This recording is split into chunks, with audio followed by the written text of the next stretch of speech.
today. And so, Dr. Asiswan, really come to your wonderful testimony yesterday, Sorry, thank you so much for everything, And thank you so much. Very, very much. God bless you both. Thank you so much. Thank you so much. Thank you.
So good morning, everybody. We are about to start. We're going to start bringing the casket up in a minute, and then when the casket arriving, I'll give you the sign. Please stand up.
Good morning, brothers and sisters.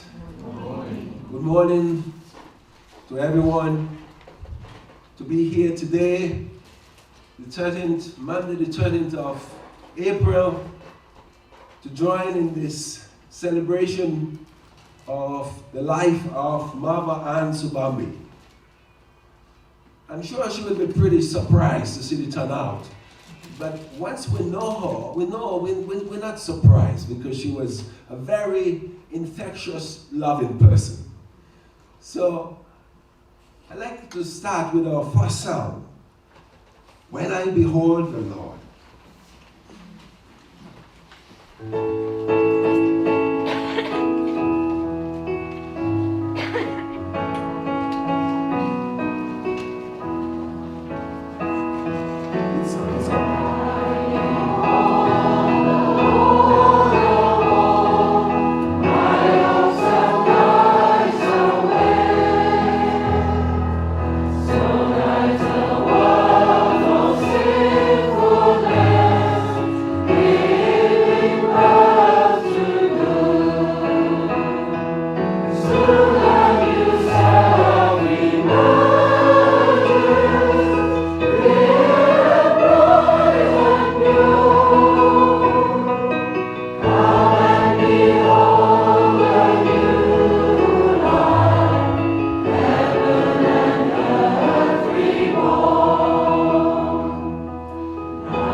our most beloved Heavenly Parents, we come before you on this special day, today, the 13th of April 2015. Father, to celebrate the life of our beloved sister, Marva Sobambi. Father, she has faithfully and sincerely dedicated her life towards serving you for over 40 years of dedication, 40 years of investment on Father. She has leave a great mark on each and every person she has met. Father, that's why we all gather today to celebrate that wonderful life. We pray for you that beloved sister, beloved wife, mother can be here with us today to celebrate this day, and her mother in Guyana and her family in Canada and around the world. Father, I really pray that they can join us in celebrating the life of one of their very special own. Father, we pray, Father, that your Spirit can be here with us. The Spirit of our true parents can move in our hearts, Father, because since you call her to service, Father, she has faithfully attended and served you. Father, we thank you so much that we can gather together with our family in celebrating this special day. Offer this prayer and report this name of Franklin Fortune, blessing to your family. Aju.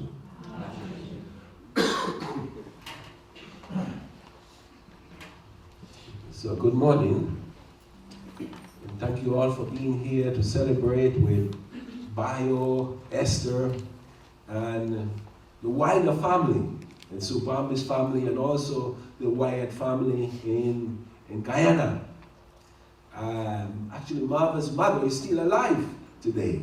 Her brother will come over from Canada, but she couldn't stay till the end.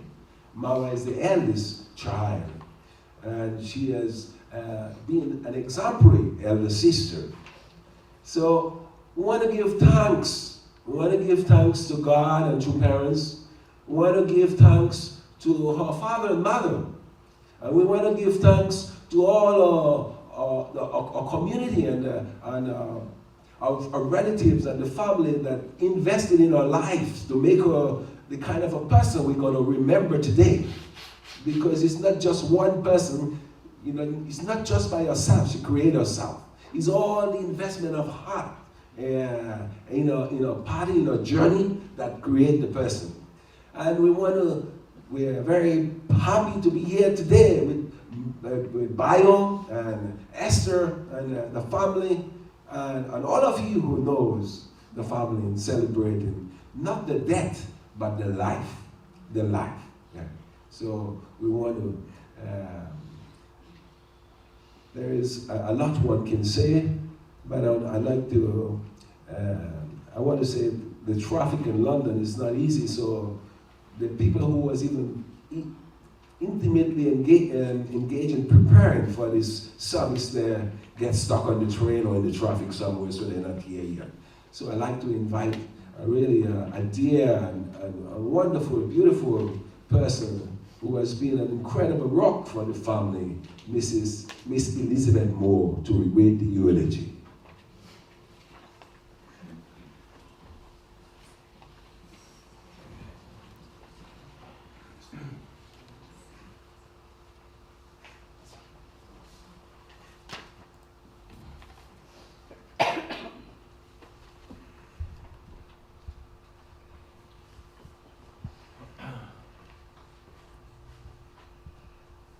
This is Marva's eulogy.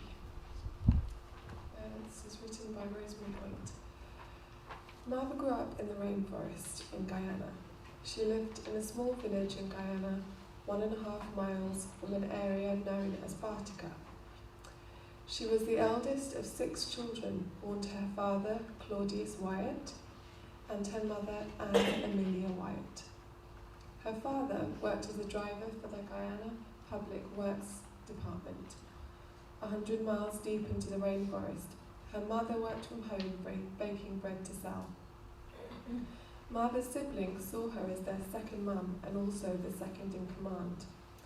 Her family recall that from the age of 12 or even younger, Marva played the role of caregiver, cooking, cleaning, and taking care of her brothers and sisters with deepest love and affection. There was no electricity or running water, so Marva had to travel daily to a creek some distance away to fetch water with her younger siblings, following close behind, each carrying as much water as they could. When her parents were away from home, she made sure that everything was done exactly as her parents would have wanted, whilst at the same time ensuring that her siblings were safe and comfortable. Sometimes this meant depriving herself. Her brother Kenton fondly recalled how much they all loved and respected Marva, as much as she loved and respected everyone in our family. As there was no electricity, the only form of entertainment they knew was that which they themselves would provide, together with the sounding nature. So singing became one of the main family activities. School was a little over 2.5 miles away. Marva, as usual, would lead the way each day.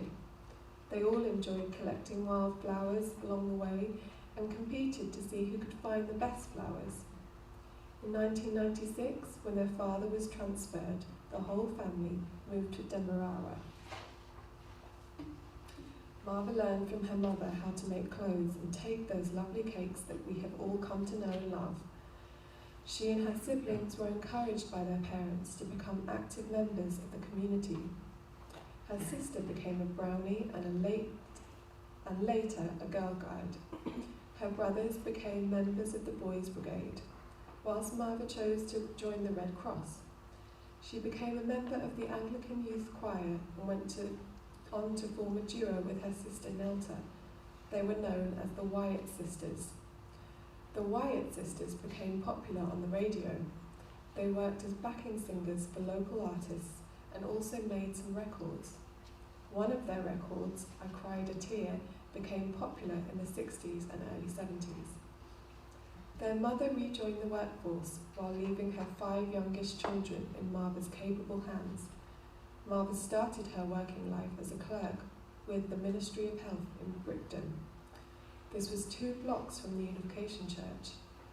Marva worked hard contributing to the economic upkeep of her family home.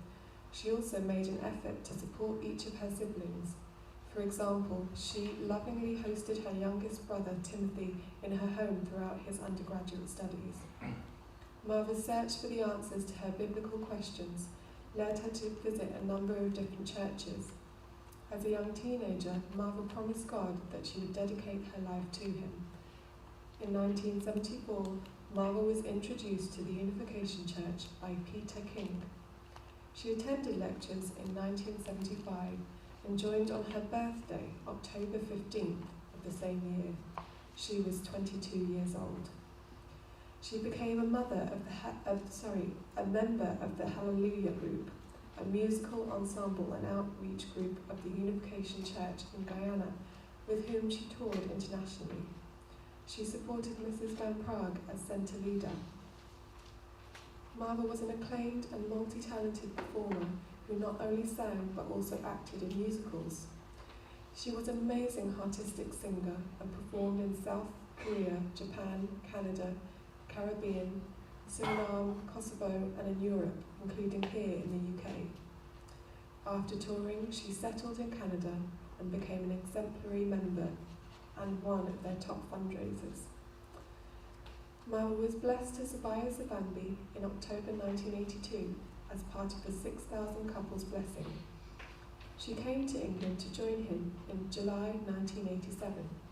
Together they served as dedicated centre members in both North and South London regions. She joined the band and performed for many of our church WF, WP and Universal Peace Federation events. In 1990, her couple moved to East London, becoming faithful members of the community there. Marva became the Sunday school teacher, and her natural affinity for and love of children soon became apparent. In fact, Marva loved all young people. Some of Esther's friends saw her as another mother, and she was committed to educating the second generation according to the principles of heaven. As I spoke to Marva's family members and friends, I discovered that many people held her in high esteem. But above all, she was above all a strong, generous, patient, non-judgmental, forgiving, faithful, always there, reassuring, fun-loving, happy, considerate, inspirational, warm, positive, loving, sister, teacher, mother, pastor, charming wife, friend, filial child, humble, unassuming, daughter of heaven.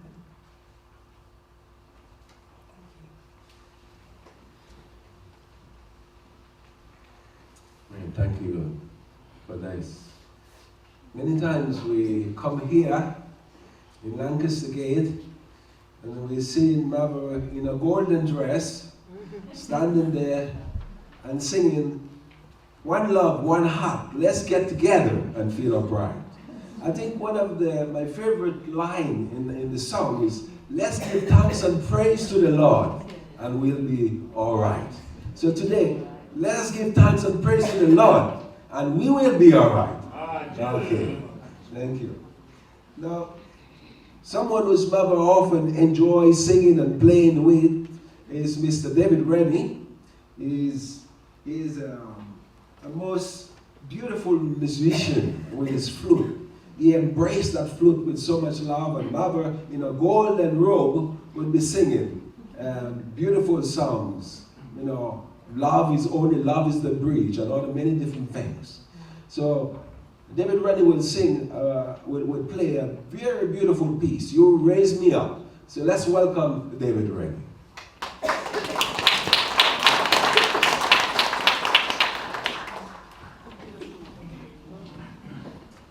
That is the golden dress. This is for the Guyanese Nurses Association, of which we have several members here today. So you can raise me up.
really, really beautiful. Beautiful. I want to say, Marva have several also of our workmates who used to work with, coming here to pay respect for her today. I'm sure we'll hear from one of them later. I'd like to now invite Sir Francis Foby to do the Bible reading, and then followed by Michael Jordan. The two of them going to do the reading. So Francis and Michael.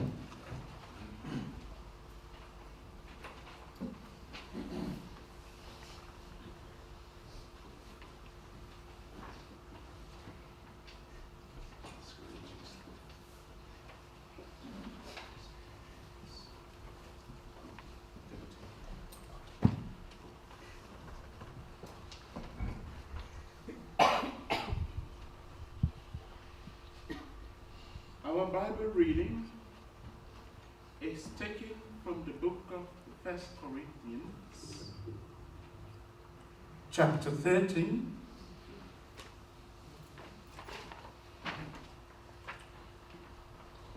If I speak in the tongue of men and of angels, but have not loved,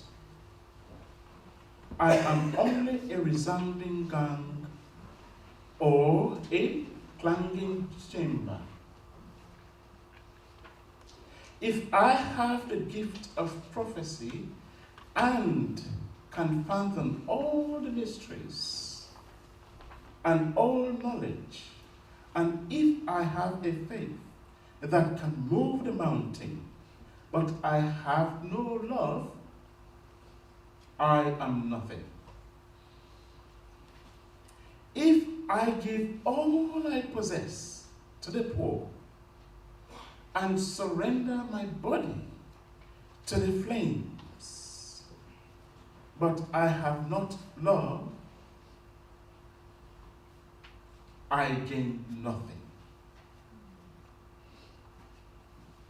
Love is patient. Love is kind. It does not envy. It does not boast. It is not proud. It is not rude. It is not self-seeking. It is not easily angered. It keeps no record of wrongs. Love does not delight in evil, but rejoices in truth. Always protects. It always protects, always trusts, always hopes, and always perseveres. Love never fails. But where there are prophecies, they will cease. Where there are tongues, they will be still. Where there is knowledge, it will pass away.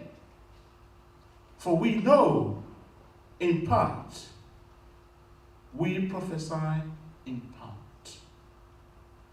But when perfection comes, the imperfect disappears. When I was a child, I talked like a child. I thought like a child. I reasoned like a child. When I became a man, I put childish away behind me.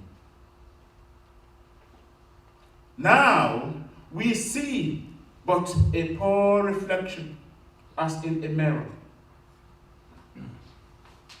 When we shall see face to face, now I know in part, then I shall know fully, even as I am fully known. And now, these three things, faith, hope, love, But the greatest of all is love. That ends the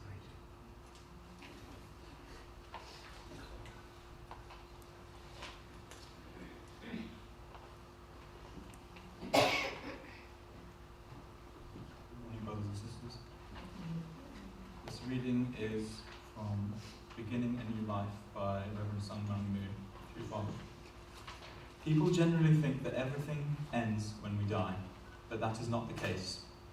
Because there is a spirit world, life continues as it is. While on earth, you need to prepare to enter the spirit world. Since you breathe love in the spirit world, in order to breathe freely there, you should keep love at the center of your life on earth. If you do not center on love during your physical life, you will be unable to breathe freely in the spirit world. Because the spirit world is a world where you breathe love, you can think of it as a world in which love is your air. Your second new beginning is referred to as death. Hence, there is nothing to fear. Death opens the door to a new beginning. Ends the reading.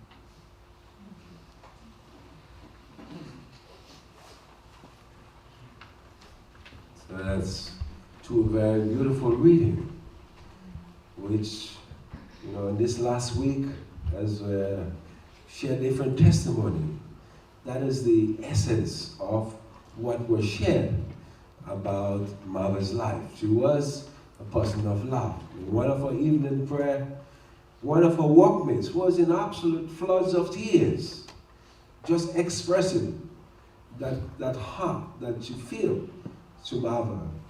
When they're sharing their faith, sharing their life, sharing their lunch, how moving that was for her. Now we have a musical piece by Miss Jennifer Phillips entitled Our Father. So let's welcome Miss Jennifer Phillips.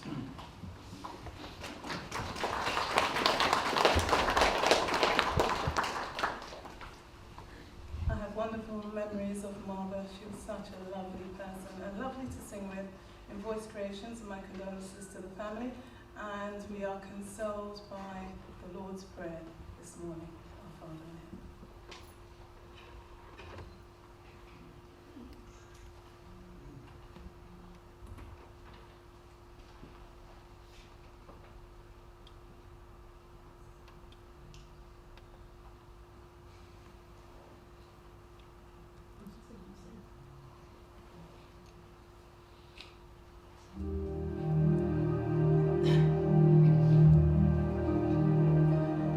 Oh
back of my hair stand up, and to go into that high pitch. And I felt truly moved by that song. In this room today, Marva, she attracts many people. And actually I feel it's like God is always watched over our life. God is guiding our life. And today we have especially missionary, which I'd like to recognize, Mr. Noe Park and his young Moon, come specially. And they're here particularly participating in this ceremony today. So let's acknowledge them.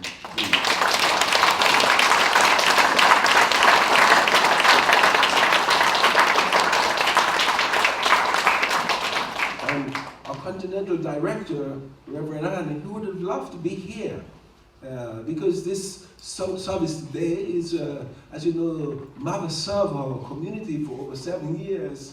And at the same time, maintaining a full-time job, taking care of her family. So, she's really worked hard. So, Reverend Anne would have loved to be here, but of course, he cannot be here today. So but he sent a message especially for Marva, which I'd like to ask Pastor David Franklin to come up and read.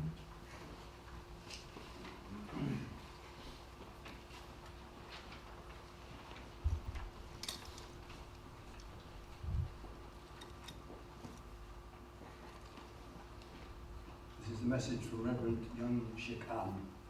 Dear Marva, as President of the Family Federation for World Peace and Unification here in Europe, and representative of the founders, Father and Mother Moon, I want to express their deep appreciation for your 40 years of dedication to God, our Heavenly Parent, through a life lived for the sake of others.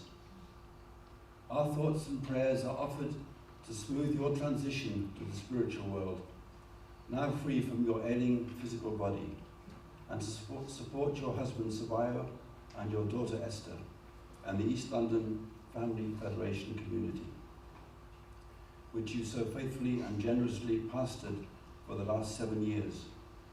As they celebrate your life through this Seung Hwa ceremony, we thank our Heavenly Parent and true parents that your life could be transformed by meeting the divine principle all those years ago in Guyana, and that you were able to respond so wholeheartedly, devoting your musical talent and sincere spirit to praise God and serve His providence. On that foundation, you received the marriage blessing with Sabayo in 1982 as one of the 6,000 couples, and later gave birth to your lovely daughter Esther. You have stood as a faithful, blessed central family these past 33 years. Please know that our European Family Federation recognizes and values the faith and service of such devoted, blessed families, and calls future generations to follow in your footsteps as filial children of God and Heavenly Parent. We are all proud of you today as we think of our true parents' words. When we are bound together in true love, we can be together forever, continually rejoicing in each other's company. The attraction of true love brings all things in the universe to our feet. Even God will come to dwell with us. A life lived for the sake of others, a life of true love, is the absolute prerequisite for entering the kingdom of heaven. Dear Marva, thank you for your love and life for others. May you continue your devotion in a new and joyful freedom, dwelling in that kingdom alongside our beloved true Father and the community of blessed brothers and sisters. Thank you.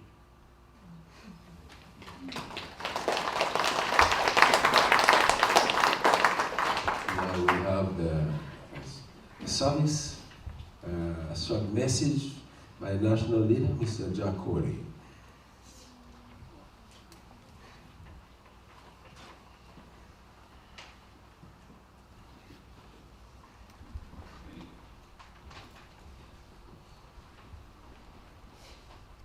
Good morning, brothers and sisters. Thank you very much for coming here today.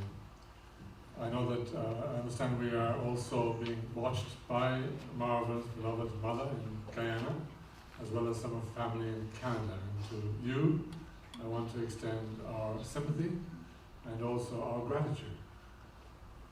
Because to her mother, you have raised a beautiful daughter. And if you can see the audience here,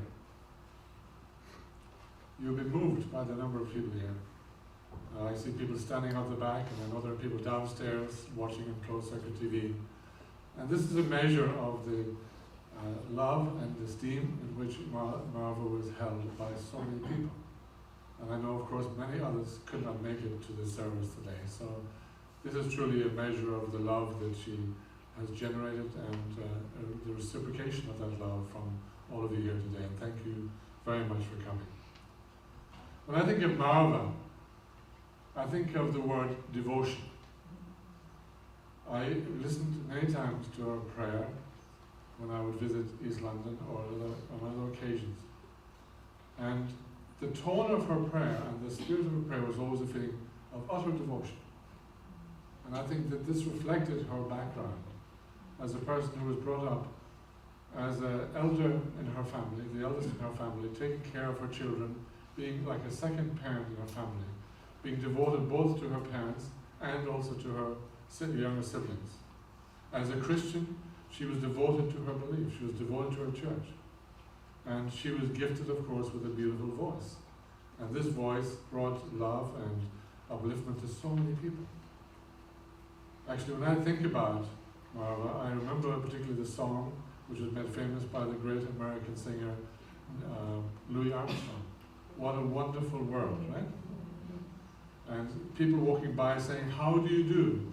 What they're really saying is, "I love you." That summarizes Marva. Marva always was a very gentle, a very kind-natured soul. And in so many different ways, Marva was saying to all of us, "I love you." I had the privilege of being invited by her to share sermons in her community. And I've always felt such warmth in that community. You know, we have 4 communities here in the UK, I mean here in the London area. You're all wonderful, by the way. But somehow, the small community of East London, which, you know, we had not so many members, very small, quite impoverished, I would say as well. There was an incredible warmth in that community, which I always felt attracted to. And I know this, I'm not the only one saying this, I've heard this from others who have visited that community. They held their Sunday services in the first floor of the YMCA, and it's the name of the place, Romford, right? Romford. And you know, they have to put everything together, you know, and they get everything set up in the last moment and drag things here and there. You know, it's like I felt they were like the Jews in the desert, you know, they had to set up camp every now and again and have their services. But they really had created the Holy of Holies in the spirit that they created. And I felt there was this really unique and special warm feeling. And Marva used to write to me occasionally and say, "Jack, I will never call you Jack. I will call you always Reverend." She had this attitude again of reverence, actually. And I don't seek titles. They don't, you know, they're not so important. But I felt that Marva was such a loyal and devoted person. So that word devotion means so much, actually, to me when I think of Marva. And I know, Marva, you are here now with us. Thank you for your kindnesses and those wonderful baskets of fruit you used to always give me when I visited your community. Also, I want, for the benefit of those who may not be so familiar with her belief and her life in the unification movement, to explain briefly our view of the meaning of life and the meaning of death.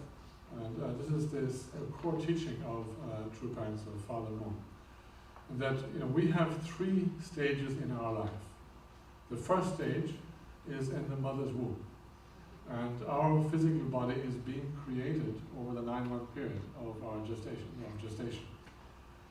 And during that time, all components of the body are being brought together. And then, of course, this is done through the umbilical cord eventually, which develops.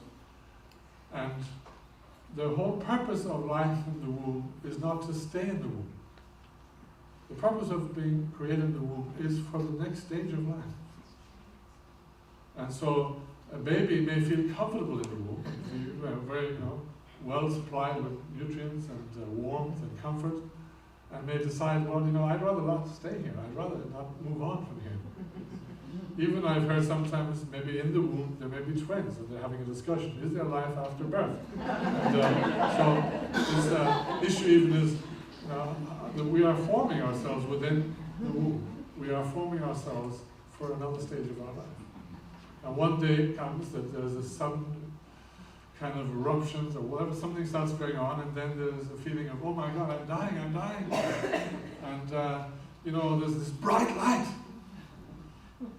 And all of a sudden you're being held upside down, slapped around probably by a midwife. Maybe it was Marva who did it, her work. And then you're born, and all of a sudden you have to breathe, and you oh, okay, so now there's a whole new life here. And then so our second life begins, and that is of course our life on the earth. So what sustains us in the mother's womb, of course, is the direct nutrients from the mother, but with the environment in which we live is an environment of water, the placenta. And we then move into the next stage where we enter the world of air. And so if by the time we come to be born, our lungs are not properly developed, we're in trouble. And therefore it's very important that all organs of the body are ready to adjust to the new experience of life. And so the first part of our life is preparation for the second part. What then is the purpose of our life on earth? Actually, Father Moon says it very simply. The purpose of life on earth is to perfect love. Because that's what will be important when we pass on. And so God set up a pattern for us to perfect love. We are the children of our parents. So in the beginning, we're totally helpless and dependent upon our parents, and they take care of us. As we begin to grow up, we begin to reciprocate or respond to the love of our parents. And then as we grow more and more, our capacity to love in a more unselfish way grows. And God has set up life in such a way that we have to come to the point where we are truly selfless and giving in our character. And if we go and think about the stages of life, we go through child-parent relationship, then siblings. So we have to be, for example, when the next child is born, parents here, I'm sure you know this experience, that sometimes the firstborn child may feel jealous of the newborn and all the attention the newborn is now getting. But then that's important for the firstborn to be able to learn to share first of all, their parents. They have to share their parents. Secondly, to share their toys, maybe their clothes. I come from a family of 10 children, I know all about that. So you have to share everything, and wait in line for the bathroom, all kinds of things, So, in other words, you have to learn to think about others with your siblings. Then you come to the next stage of life, in marriage, where you experience the most intimate form of love between human beings, where it's an exclusive relationship of marriage. And you bring into that experience the blessings or the baggage of your previous experience. And why is it important then that the husband and wife can truly love one another deeply? It's for the sake of the next stage and that of their living on earth, and that is to become parents. So we empower each other to be parents by loving one another. And so when we become parents, that's when we discover the love which is closest to God. The love where you have to be truly unconditional. And so the path of life leads us through these stages. First, through the different levels of love in our life. Sibling, child, parent, sibling, conjugal, and finally, parental love. And of course, in the meantime, we're growing older, right? Now think about this. In Genesis, it talked about how God created man from the dust of the earth, right? And people today with our modern scientific intelligence say, wow, that's such a stupid idea. I mean, come on. But think about it. How does our body sustain itself every single day? From the dust of the earth, from the sunlight, from the water. All the food we eat is grown somewhere. It takes the nutrients out of the soil. It takes the sunlight, it takes the water. It works the miracle of creating your body. So we are simply dust. Sorry guys, but you're all dust. All of us are dust. And where does dust go to? From dust became and dust we return, right? So we suddenly go back to where we came from. So our life, physical life, is we are borrowing from the environment around us to create our body. That is a great miracle. So people who laugh at this concept that God created man out of dust, they are not very scientific. God did it exactly that way. He grew us out of the dust and in the environment, and we create our bodies. And I remember one time reading a poster somewhere which said that what you are is God's gift to you. What you become is your gift to God. So what do we take with us at the end? Love. For those of you who have been lecturing and have heard this point before, what's the last words in the movie Ghost? The last words in that movie, Ghost, do you remember that movie? It's amazing. The only thing that matters is love. Because you can't take anything else with you. You may be very smart and have great intelligence and have great wealth and have great fame and all kinds of things. You can't take it with you. You can't even take that lovely body with you that you've taken care of your whole life. It stays behind too. So what's left? The love you have given. The accumulation of loving others. That is the central teaching of all the good religions. It's the central teaching of true parents. That we have to live lives of selfless love. And it begins in myself, in my family, and expands outwards as we love to a greater and greater degree in the world in which we live. And so I want to mention that Marva, in her humble way, practiced this kind of life. She was working very hard, full-time, to take care of her family. And I know she was very, very conscientious about taking care of her community. And she was always, she shared with many times how she was struggling with what she felt were inadequacies in being able to do that, especially about a year or so ago. And she wanted to step down. And so then I had a talk with some other members of her community. Then later she called me up and she said, they want me to stay. They responded that way. They didn't want to change. What she wanted, they didn't. So that's a testimony also to Marva that her community loved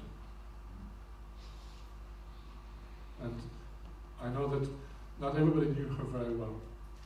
Also, I know, and it can be very honestly spoken, that sometimes between her and her husband, things were not all that easy. Their characters were quite different.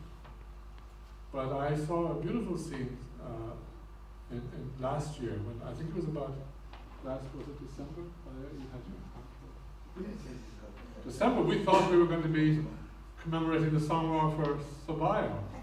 When he, right outside his door, he collapsed, grasping his heart. And we called the ambulance to take him, rush him off to the hospital. A few days later, I visited him. Marva was sitting there next to him, and I really felt, in a way, this really brought them very close.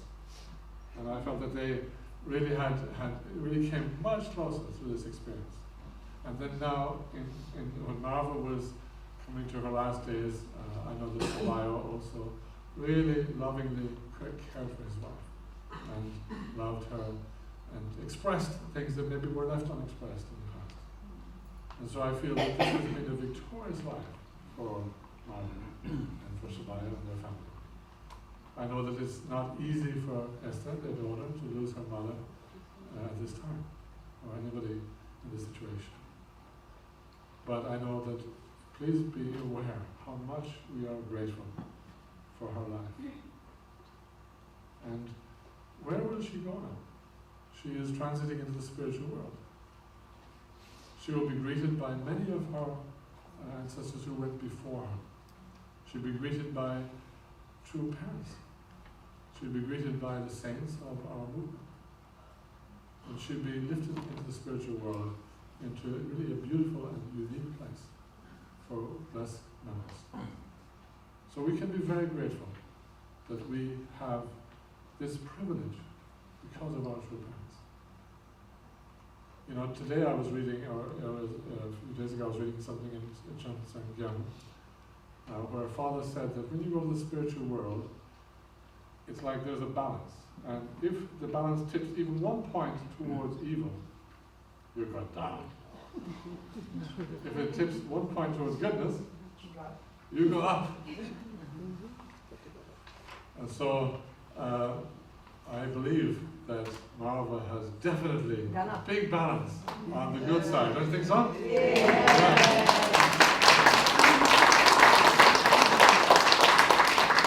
So she might say, go on up, girl. So Marva, I believe, really is being embraced very warmly in heaven and is in spiritual world right now. And you know that she will know the love. So coming back to the point I was speaking about earlier, when you go through the stages of life and you do your utmost in each category of practicing love, and the time comes when you then pass on, you will again experience this going through a tunnel and a bright light, right? Have you heard all those stories of near-death experiences, right? So the first tunnel we go through is our mother's birth canal, right? And the bright light is probably the operating theatre or something. And then we then go to the spirit world. We then pass again through another channel. And this time we enter the spiritual world. And so we should have no fear of death. I think what we fear mostly is either the loss and pain of losing those we love, or physical pain. And nobody likes that. But on the other hand, we go through all of this, and there's no reason to fear death. And so I want to just say that, Marva, we really are grateful to you to have come to know you here in the UK and wherever else you have been working. We're thankful for the life you lived, for the family that you built together with Jemima. And we really want to send you on your way with all of our love and all of our gratitude. And you will not be forgotten. We will remember you, of course. We will see your husband, you will see your daughter, and we will remember you. We will be always grateful to you. And again, to the mother of Marva, from here in the UK, we really want to send to you, again, our love and our gratitude. At the same time, we know that as the parent, you surely must be saddened that your daughter passed before you did. But she'll be there to greet you when you go there. And she will be able to share so many things that perhaps in her life she couldn't always share with you. And so there will be a joyful reunion one day. And I want to thank all of you brothers and sisters here for coming here today and celebrating this beautiful life of Marva. God bless you.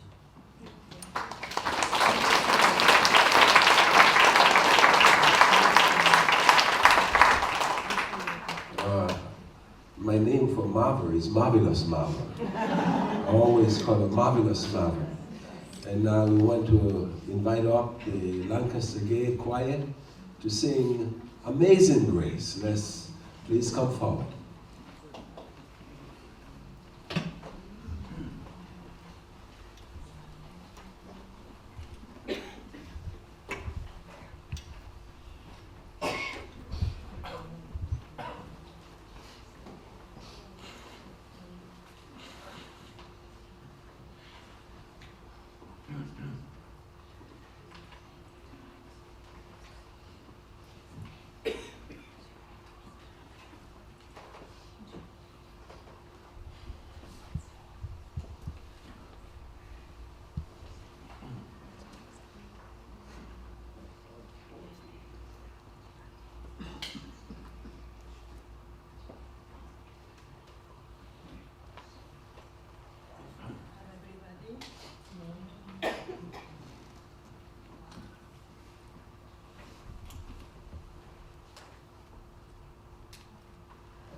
I always wanted to sing with Marva.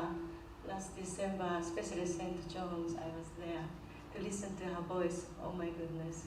She's always surrounded with beautiful spirit and love. So now, I want to invite Marva to sing with us Amazing Grace. Amazing grace, how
You know, the thing you have to learn about Guyana, they produce many champions. We had a strong and powerful West Indies cricket team that nobody could ever defeat. We can say we had that's really a champion team. But one thing we haven't known so much, Guyana also have many women champions. Last week I met many of them. Some of them elderly now, but they have worked all over the world in service to others in nursing and doing many different things. And Mrs. Barbara Bernfard was the person who introduced Marva to the principal. So she's going to share something now. Mrs. Barbara Bernfard, one of God's champions.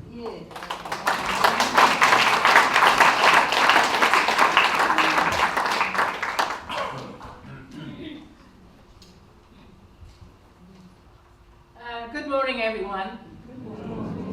I usually don't use a mic.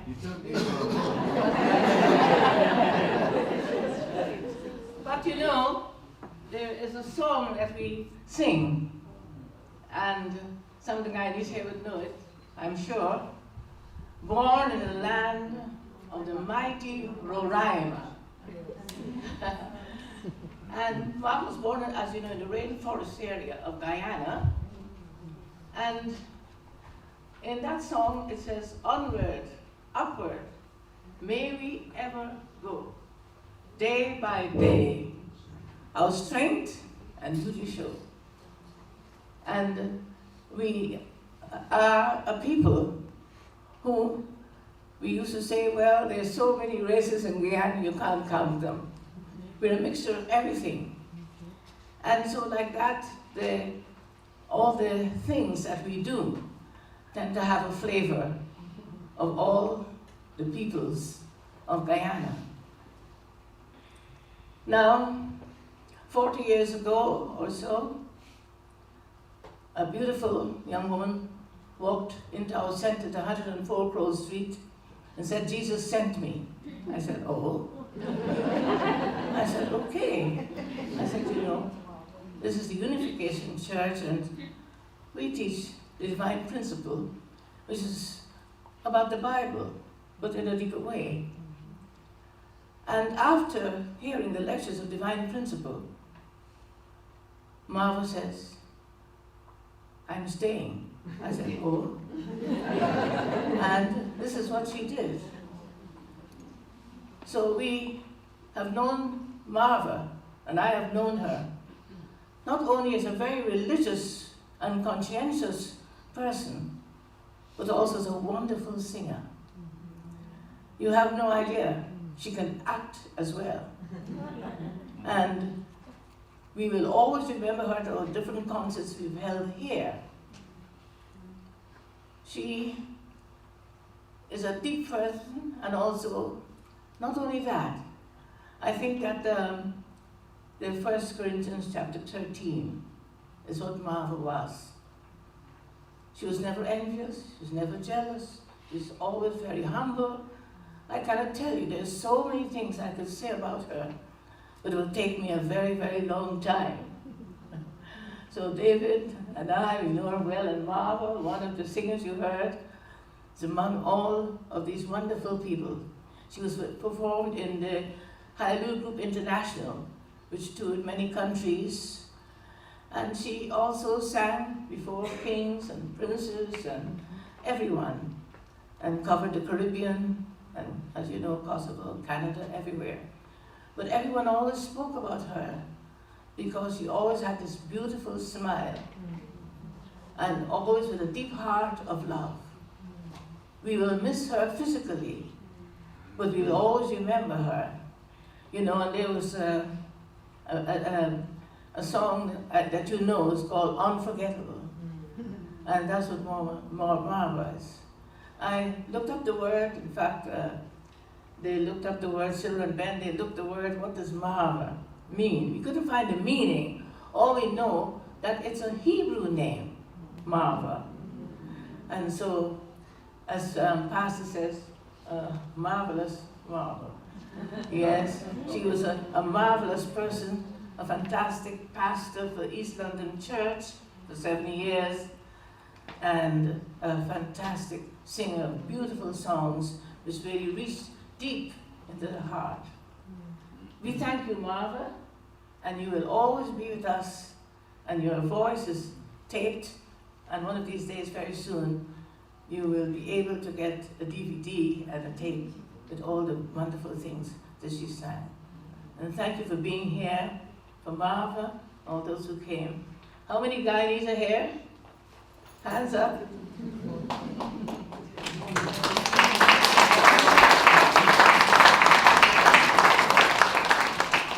How many singers are here?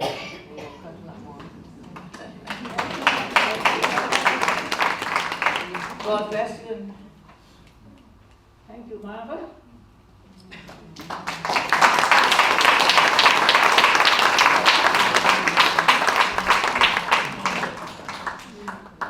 Thank you, Sister Barbara. I'd like to now invite Dio, Bayo's sister.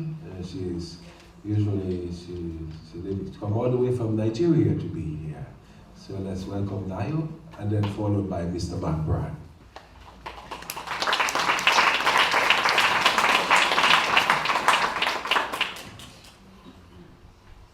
Hello everyone.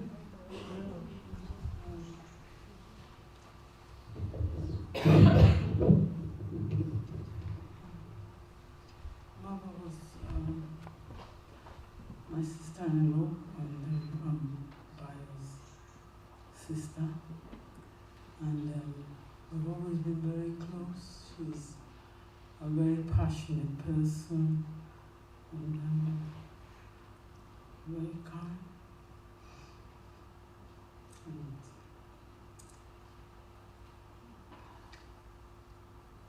And when I heard she was ill, my husband and I decided I should come and be with her and with Bayo. And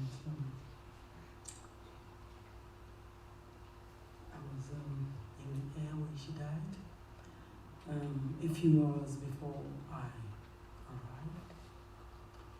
And I have so many pleasant memories of her. It's not a day for crying, it's a celebration. And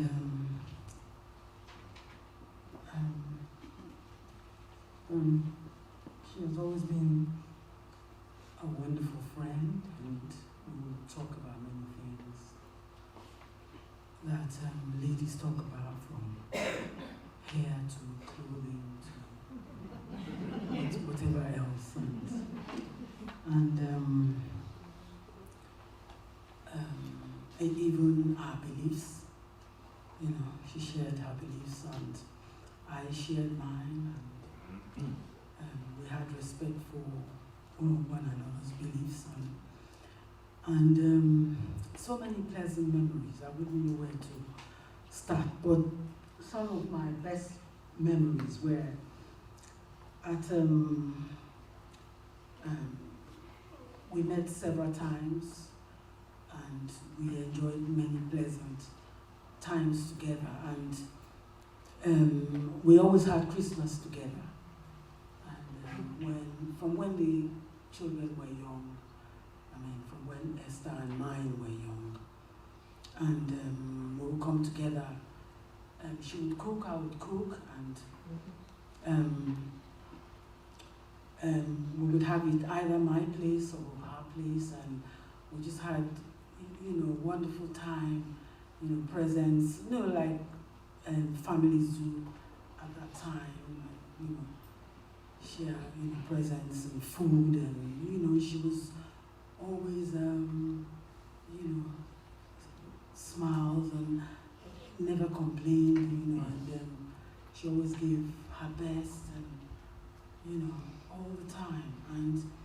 And even up till last Christmas, we went there, my husband and I, but our children was they were together with Bayo and Marva and Esther, and they had a wonderful time.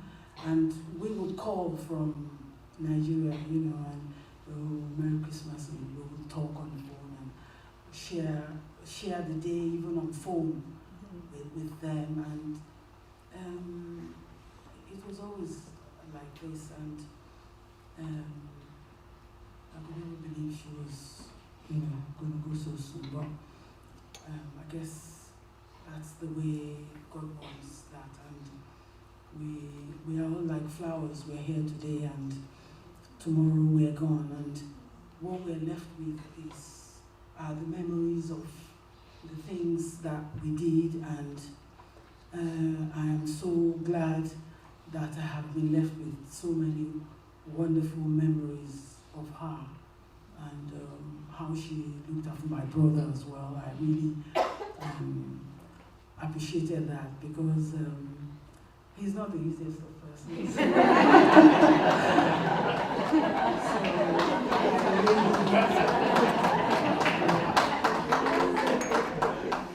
Well, she was never angry or frustrated, she was,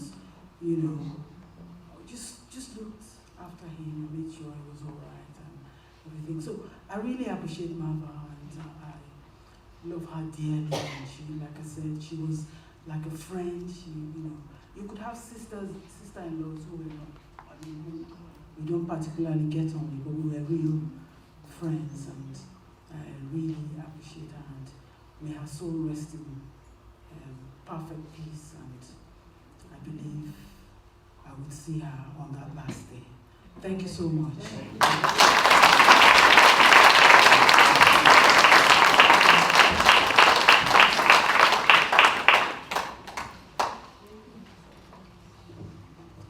Good morning, everybody.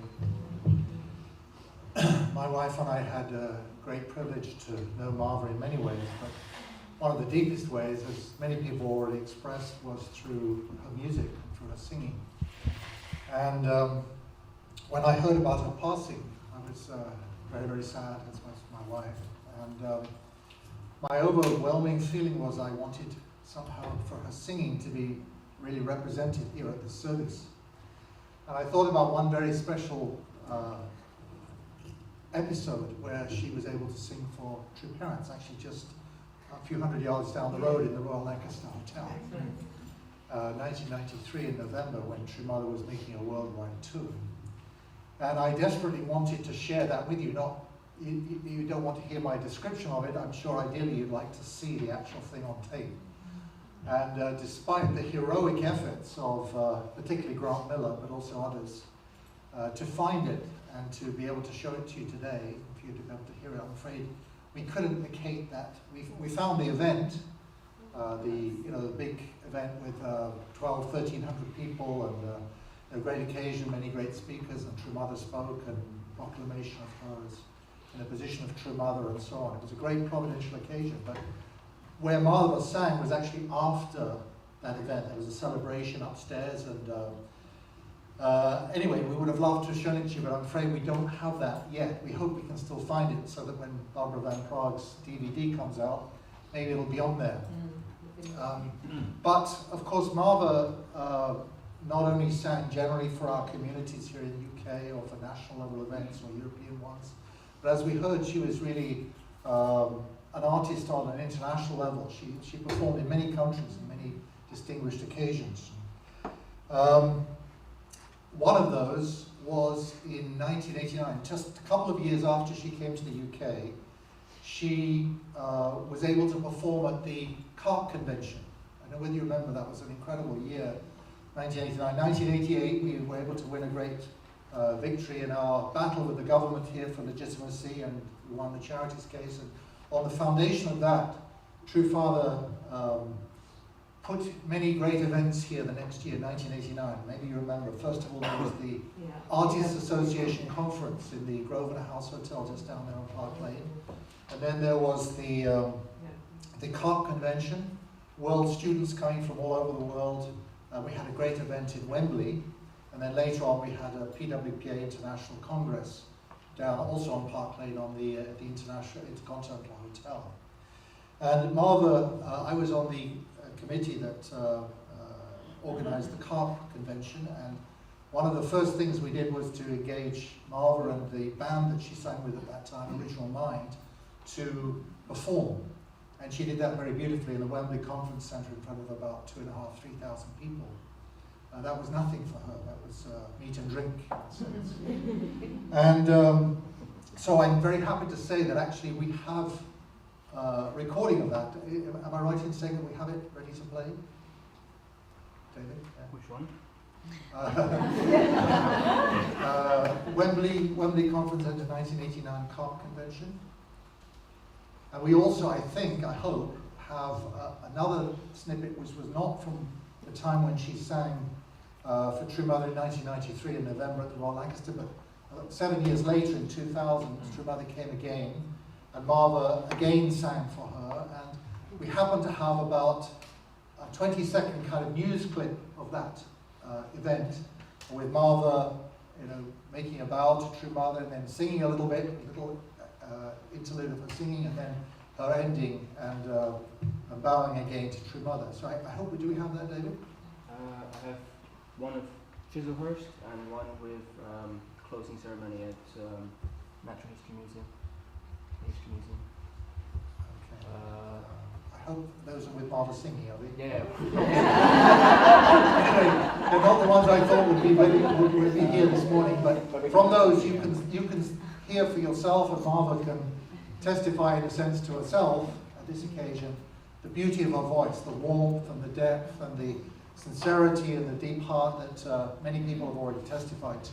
But I just want to mention about what happened in the Royal Lancaster Hotel, because there was this great occasion and a very significant providential occasion marking the unity of Christianity with true parents and many other things. And then we had this celebration upstairs, and I knew that we were likely to have, I was national leader at the time, and I knew we were likely to have some celebration, and true parents were likely to want some of us members to sing for them as a way of celebration.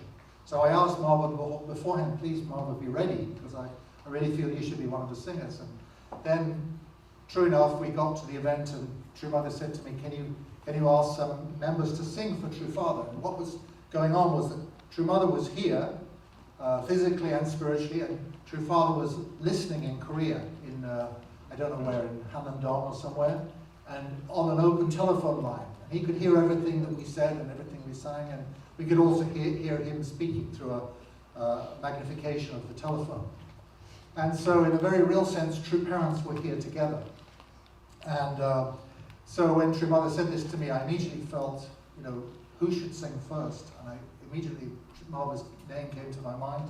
I asked her to sing, and she sang beautifully as ever, and with such inspiration, like a daughter, really like a daughter singing for her parents. Again, I hope sometime you'll be able to see that. It was really very, very beautiful. And she really made true parents happy.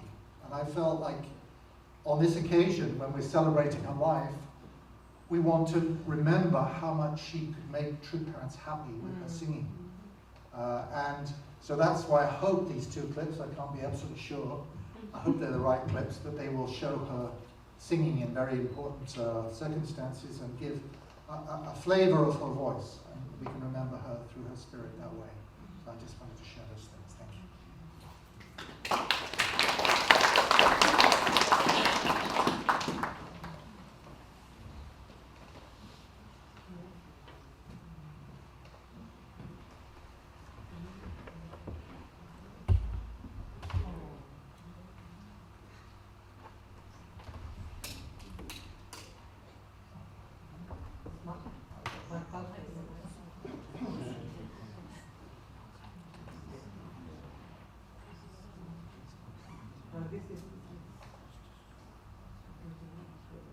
Yeah, this is the CARP convention.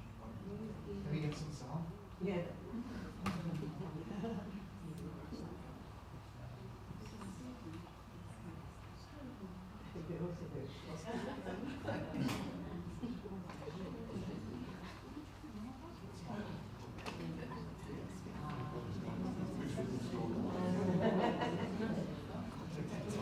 Well,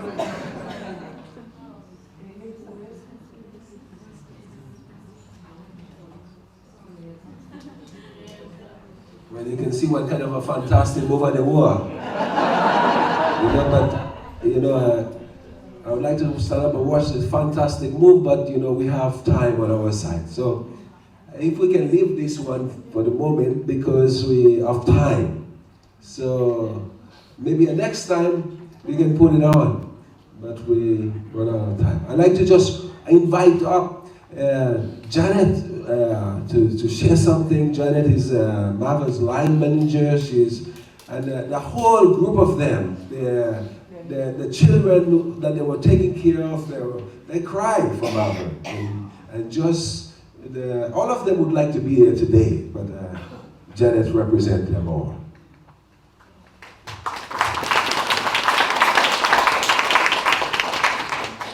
Good morning, everyone. I have been introduced. So my name is Janet, and yes, I was Marva's line manager. And I first met Marva when she came and started working in Combatant Children's Centre in 2008. So in effect, I've known her for a little more than 7 years. And I mean, for the most part, our relationship was professional by nature. But what I can say is that over time, it actually transcended into something that was much more than that. Marva was a really trusted member of staff. She was very dedicated to her job. She was dependable and a really good colleague of everybody's. She was also a confidant of mine anyway, and someone that I can actually proudly say that I'm so glad to have met her and to have known her. It was an honour really to know Marva. And when I think of Marva, the words that come to mind is someone who was really kind, very caring, loving, very responsive and attentive to everybody.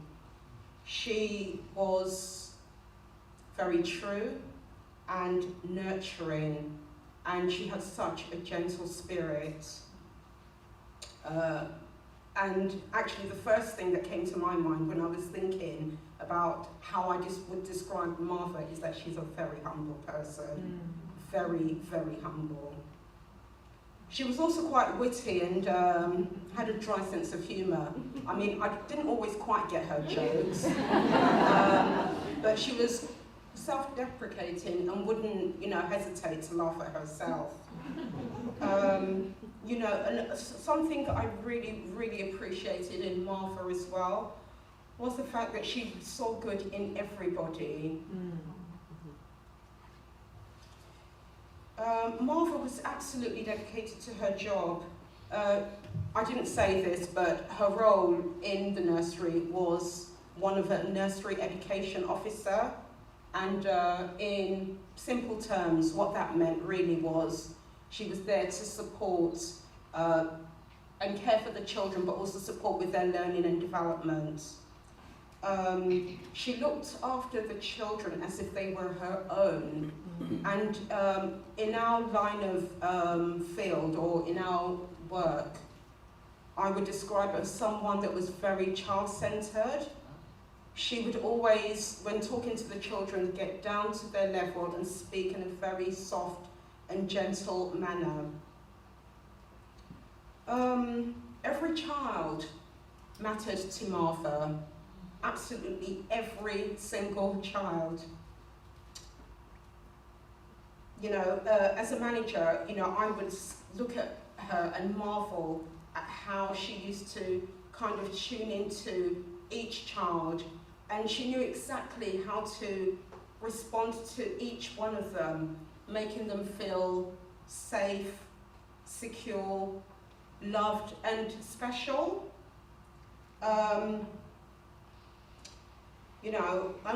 One of the things that we all said about Marva was that she was the person that you know, all of the children would want to go to when they were in distress or upset. I mean, that I think did actually irritate some people, but this is just exactly how Marva was. If a child, you know, had like a flake of dust or, you know, a spot of water on their clothing, some of them would get really upset and start crying, and they just would absolutely, you know, be sad.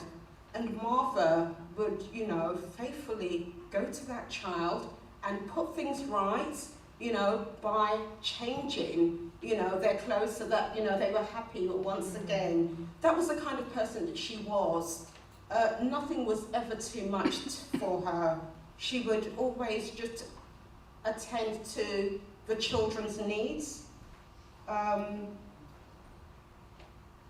So needless to say, you know, when any of the children were feeling upset and distressed, they would naturally seek Marva out for comfort, even though there may have been another 2 or 3 staff right round them. Yeah. I mean, in the nursery, in recent weeks, there has been an overwhelming outpouring of grief and sadness when we all learned that Marva had passed away. Such a huge impact did she have on all of us, which included the children. A case in point is one that I'd like to share with you. In the first few weeks of Marva being off as a result of her ill health, we had quite a lot of children and parents, but some of the parents came to me and was asking, I haven't seen Marva, you know, is she okay? And I think they had noticed that Marva was not around because she would always be at work. The room that Marva worked in was a room where we have children who are 2 years of age.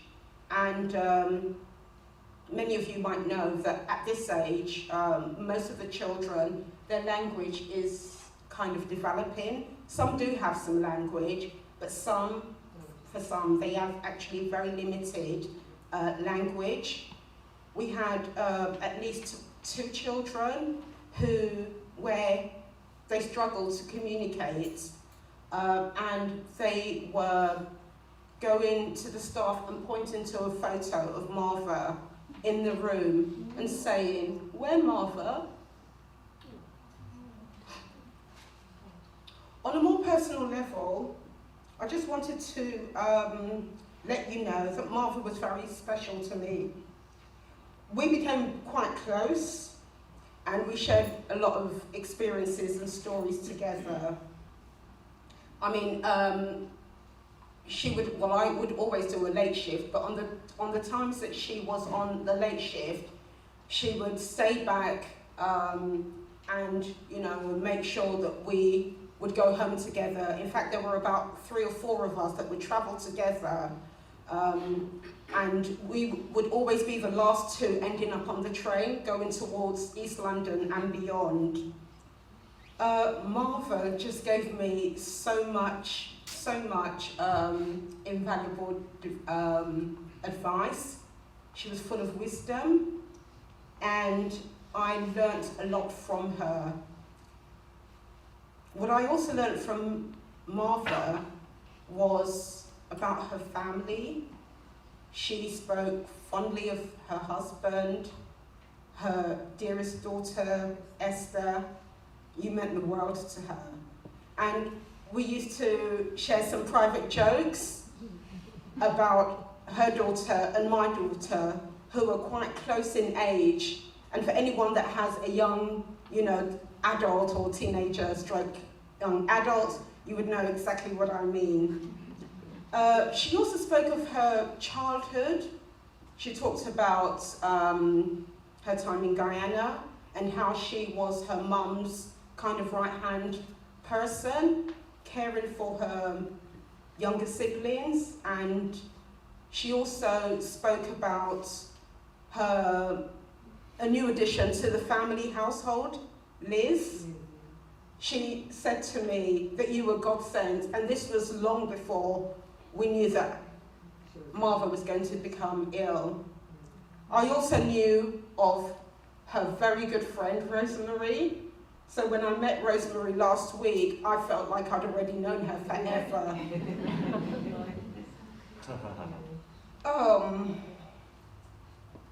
Sorry, it's just that I wanted to try and really capture everything.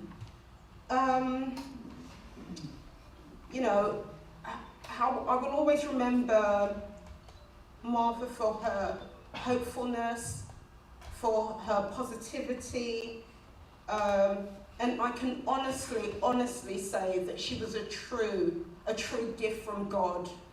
And Marva, I'd like to say, if you didn't know, that I really, really cared for you too and loved you.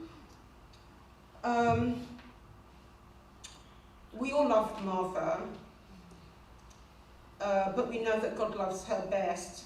And those memories that we have of her at the nursery will never leave us. And Shirley will never leave me, and she'll never be forgotten at Comberton. And even though Marva is no longer with us in physical being, I know that her spirit will forever remain with us, and her legacy will never be forgotten. Just to say finally that on behalf of Comberton Nursery, the staff, the children and the parents, I would like to offer our condolences to you, the family, her immediate and extended family, the community, the church community and friends. Thank you. Thank you.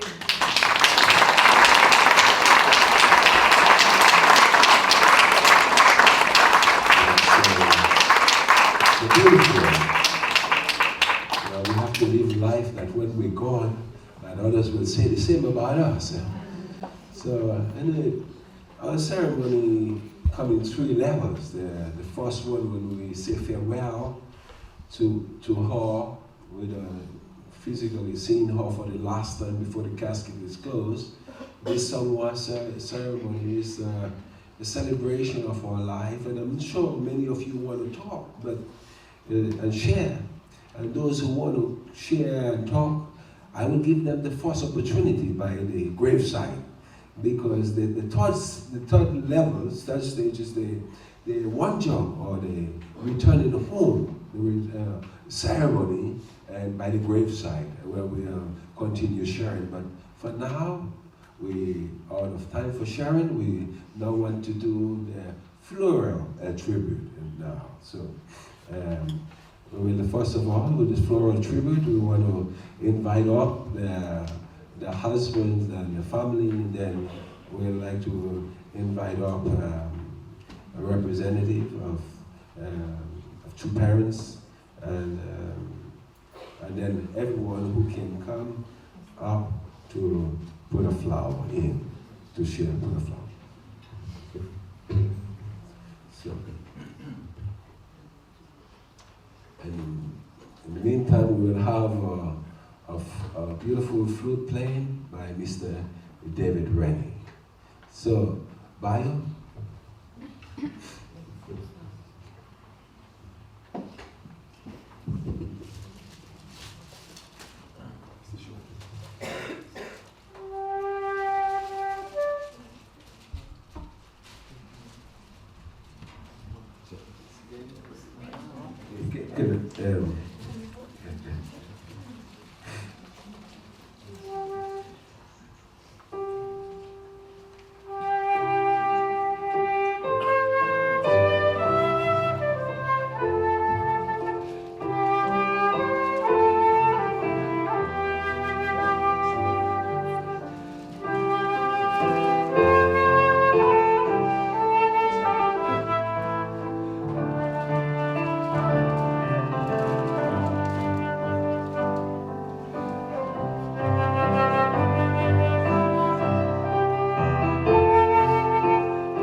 down to the one job. You can just let those who is not coming down do now. So if you're coming down to the one job, you'll have an opportunity to offer a flower there. But we are a lot of people, so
one will be able to get a flower. So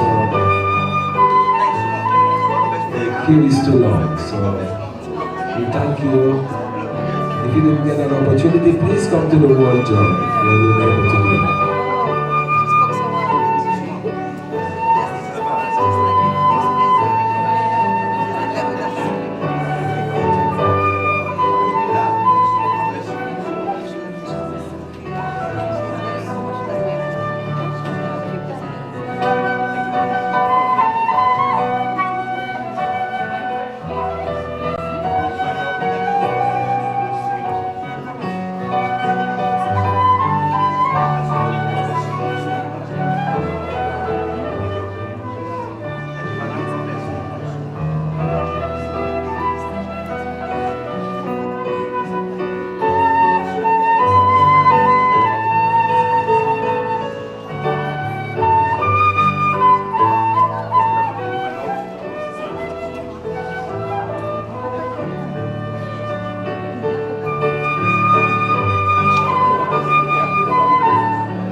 Thank you all very much. If you don't have a flower, that means there is not any more.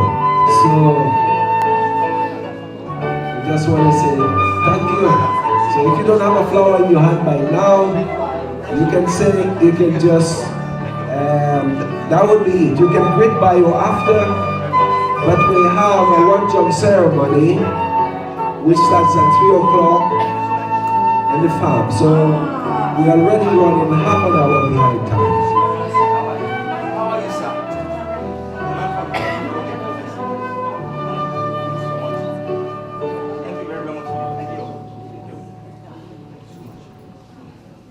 Thank you very much.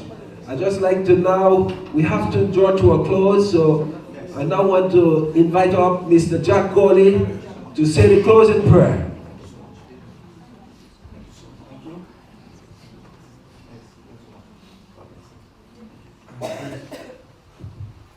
Please join me in the final prayer to conclude this Seung Hwa ceremony for Marva Sobambi. Yes, I know.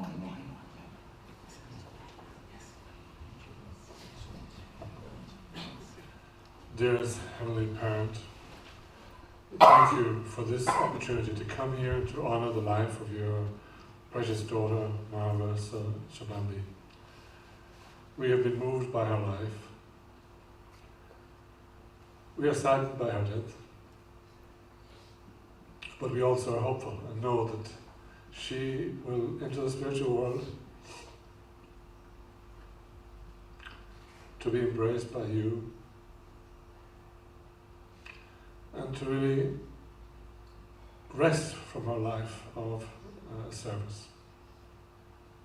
We are sorry that she had to leave us so young still, and for that we miss her indeed. But we know that she will indeed be in a much better, happier, brighter and loving place, Father, with your warm embrace. She had the great good fortune while on earth to meet our true parents and to give incredible value to her life from the age of 22. And she lived to the best of her ability to follow the principle and to be sincere in her relationships and be loving to those around her. And Father, we know that she will be truly welcomed and rewarded for this kind of life. She will now make her final journey from here to the Holy Oak Wanjon in Stanton Fitzwarren, a beautiful holy place which was sanctified by our true Father in 1974 when he planted an oak tree there, and where brothers and sisters are already laid to rest there. We can remember her, Father, from visiting her there. And we want to really send her off on this journey with gratitude, with love, Please be with Shibaya and Esther and all of their family, relatives, friends, and those who were close. They can be comforted knowing that she has truly been loved and has lived a really good life. And we want to say now to Marva, farewell, Marva. May you truly know the love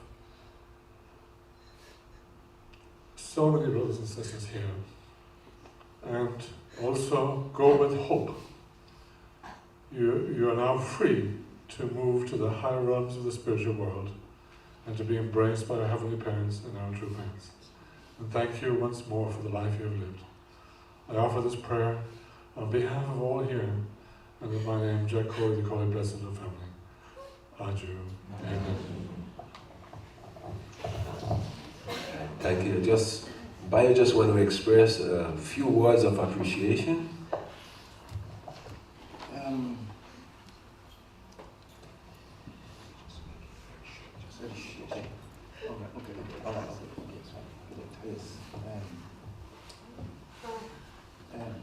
Dr. Lohi Park, Dr. Lam Park Moon, brothers and sisters, ladies and gentlemen, thank you so much. Maybe I might be able to share maybe a little bit later if it's possible at the graveside, but I just want to seize this opportunity to thank all brothers and sisters who sent condolences through emails, cards, money, and showered a lot of love, support, and care during this very trying time in the lives of the Sobambi family. If anything, you have all proved to me that we are all one family under God, and we all stand together during very trying times. I want to say a very special thank you to the following: Reverend Jack and Mrs. Renee Colley, National Leader and Vice President of our European Church, Pastor Franklin and Cecil Fortune. Cecil, I know you are working very, very hard behind the scenes to begin the proceedings for this funeral or Seung Hwa ceremony, as you call it. Pastor Franklin Fortune for providing bereavement counseling for Esther and myself, and the wonderful prayer vigils we had in our homes. To my spiritual mother, Rosemary, who was responsible for organizing all the practical aspects of conducting this funeral and our astute internal guidance during this period. Also, I want to say a special thank you to Annette, Mrs. Annette Ormond and Anthony McGuigan, because for weeks my wife had been lying in bed and could not get up anywhere. And they came one day and showed a very, very deep heart by taking my wife out one day in a wheelchair.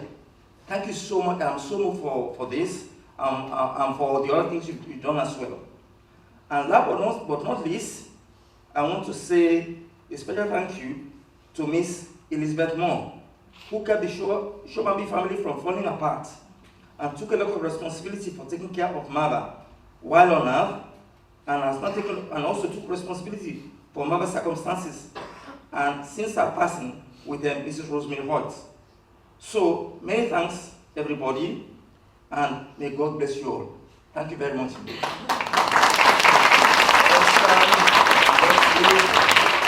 I just say when the show is closing, let's give a big round of applause.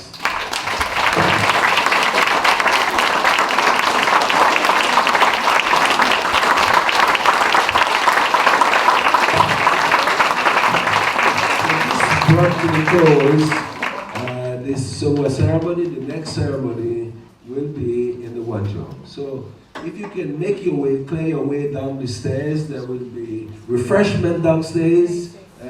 Please help yourself, but if you can make a clear path so that they can come to take the body. And there is a few space left in the bus which East London has. It's back in front of the Lancaster Gate Hotel. So, okay. Thank you very much. Thank you all for being here. God bless.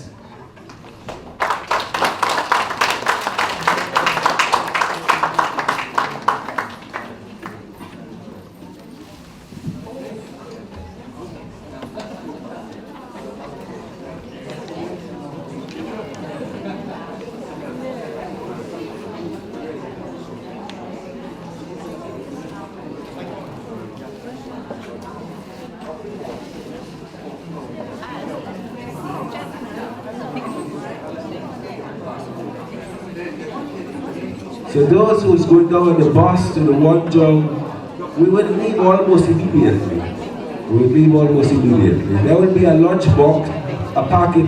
For those who's going to the one jump, you can take a packet of lunch downstairs. But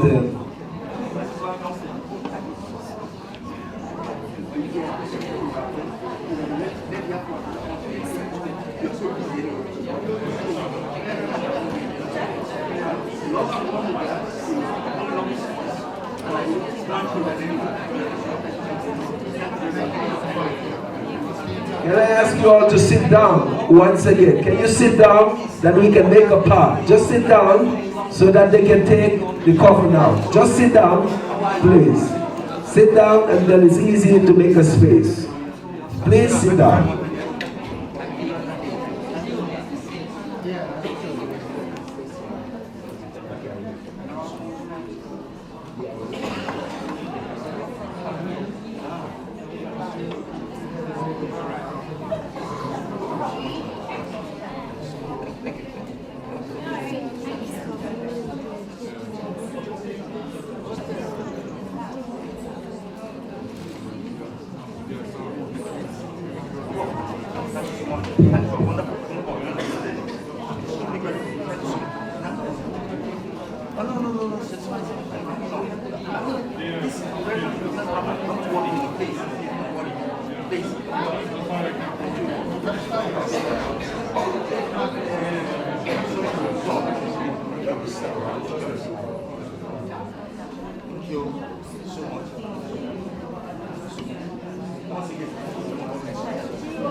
One second.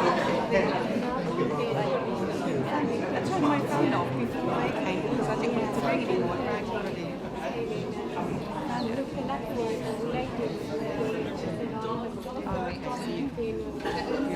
Let's say it's all of the guys. Please stand up.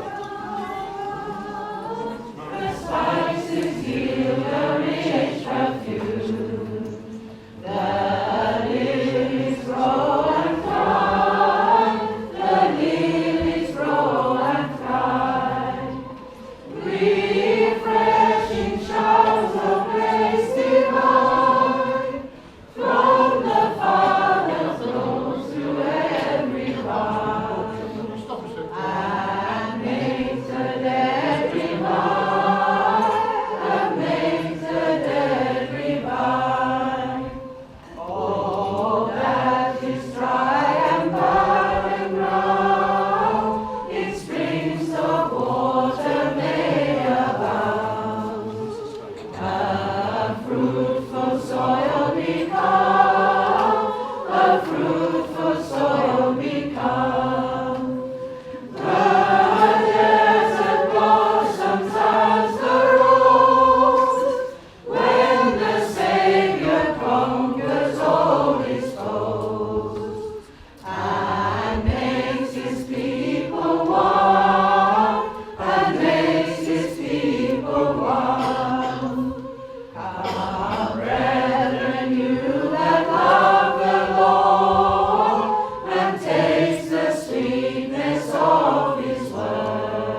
Yeah, can we come for the flowers, please? Can we bring the flowers? They need it now.